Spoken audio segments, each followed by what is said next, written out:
हरीश रावत जी भी हमारे साथ जुड़े हुए हैं। हरीश जी, मैं एक बहुत महत्वपूर्ण सवाल आपसे पूछना चाहती हूं और वो सवाल ये है कि अब चूंकि खड़गे जी अध्यक्ष बन गए हैं, आप बरसों से कांग्रेस को जानते हैं, उनके सिपाही रहे हैं, वो 3 मेजर बदलाव सर आप क्या देख रहे हैं जिससे आपको भी कभी तकलीफ हुई होगी? वो 3 नए बदलाव कांग्रेस में।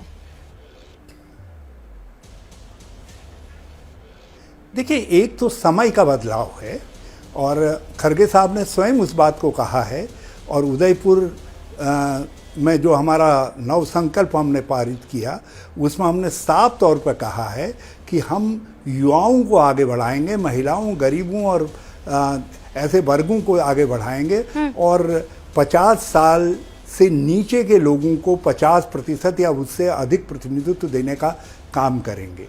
तो कांग्रेस समय के साथ बदलाव और चुनौती के लिए अपने आप को तैयार करेगी और ये काम खड़गे जी के देखरेख में होगा। और जो उदयपुर का संकल्प है हमारा, वो बहुत बहुआयामी संकल्प है, उसको वो मूर्त रूप देंगे, उसको क्रियान्वित करने के लिए वो स्टेट्स को भी तैयार करेंगे, जिलों को भी तैयार करेंगे और साथ साथ AICC लेवल पर सीनियर लीडरशिप को भी तैयार करेंगे। तो ये दूसरा काम उनके सामने है। और तीसरा काम देश का काम है, जो देश का काम उन्होंने 4 चैलेंजेस आइडेंटिफाई किए हैं। महंगाई का किया है, बेरोजगारी का किया है, अर्थव्यवस्था की गिरावट का किया है और देश की आज़ादी के मूल्य, मान्यताओं, सिद्धांतों, सहिष्णुता आदि का जो ह्रास हो रहा है, कॉन्स्टिट्यूशनल मैकेनिज्म का जो ह्रास हो रहा है, उसको फिर से रीस्टेब्लिश करने की जो बात कही है, तो उन्होंने स्वयं वो चुनौतियां आइडेंटिफाई करके अभी अपनी प्रेस कॉन्फ्रेंस में देश के सामने रखी हैं। और चौथी बात जो है, क्योंकि मल्लिकार्जुन खड़गे जी हमेशा एक टीम मैन रहे हैं, तो हमें पूरी उम्मीद है, जैसा उन्होंने दिखाया गेस्चर, देखिए उन्होंने शशि थरूर जी को फौरन कहा कि आईओ, उसने डेमोक्रेटिक चैलेंज दे करके देश और दुनिया को ये दिखाया कि कांग्रेस के अंदर चुनावी मैकेनिज्म है और नई पीढ़ी को उसे अवगत कराया, इसलिए उन्होंने थैंक यू शशि थरूर कहा। तो ये अपने आप में उन्होंने इस बात को जाहिर कर दिया कि उनकी प्रायोरिटी जो है सबको साथ जोड़ करके, जो इधर उधर भी जरा सा कुछ कहीं नाराज रुष्ट होते हैं इतनी बड़ी पार्टी के अंदर, वो समय के साथ उन सबको जोड़ने का काम करेंगे। राहुल गांधी क्या करेंगे? निरंतर उस काम के लिए सोनिया जी का मार्गदर्शन लेंगे। राहुल गांधी जी ने अपने लिए काम पहले ही पूरे उदयपुर कांग्रेस नवसंकल्प ने तय किया है, जिसमें उन्होंने भारत जोड़ो यात्रा में निकले हैं। वो तो एक तपस्वी हैं इस समय, वो तपस्वी के तौर पर आप देखें, इस मॉडर्न हिस्ट्री के अंदर किसी ने इतनी तपस्या, ऐसी तपस्या की है जो राहुल गांधी जी कर रहे हैं। भारत जोड़ो के मूल सिद्धांतों के साथ जो फंडामेंटल्स हैं, उनके लिए आप लगातार जो है 5 महीने तक सारी चीजों से दूर रह करके वो एकाग्र भाव से, एकनिष्ठ भाव से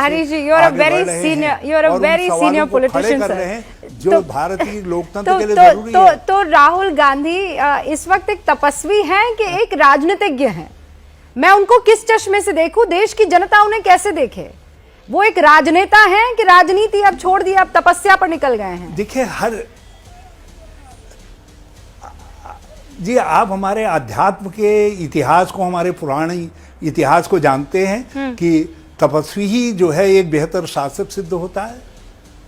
इसलिए जो है पहले भी कहा गया है कि तपस्या करिए और गुरु आश्रम से लेकर के आप तपस्या करिए, जनता से जुड़िए, लोगों से जुड़िए, कष्ट झेलिए, तब आप एक अच्छे शासक सिद्ध हो सकते हैं। तो 2024 में लोकतंत्र जो है बदलाव की अपेक्षा कर रहा है। भारतीय लोकतंत्र बदलाव चाहता है और उस बदलाव में उनकी तपस्या का जो होम है, जो उनकी तपस्या का अक्ष है, वो परिलक्षित होगा। वो उसको आप ये उम्मीद कर रहे हैं सर? और ये एक लोकतंत्र है। लोकतंत्र में राजनीतिक पार्टियों को ये पूरा हक है कि वो हर किसी से अपनी स्ट्रैटेजी, हर तरीके से अपनी स्ट्रैटेजी तैयार करे और पूरी ताकत के साथ मैदान में उतरे। आप ये कह रहे हैं कांग्रेस इस वक्त ताकतवर नजर आ रही है।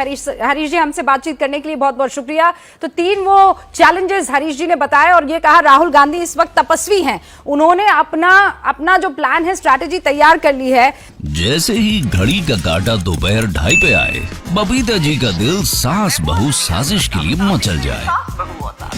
और ये है इनकी बहू, पूरे दिन ऑफिस की टेंशन हो जाए गॉन, जब ये करें अपना फेवरेट शो फ्री टाइम पे ऑन। इनकी तरह आप भी देखें अपना फेवरेट शो अपने टाइम पर और डाउनलोड कीजिए एबीपी लाइव ऐप अपने स्मार्ट टीवी पर।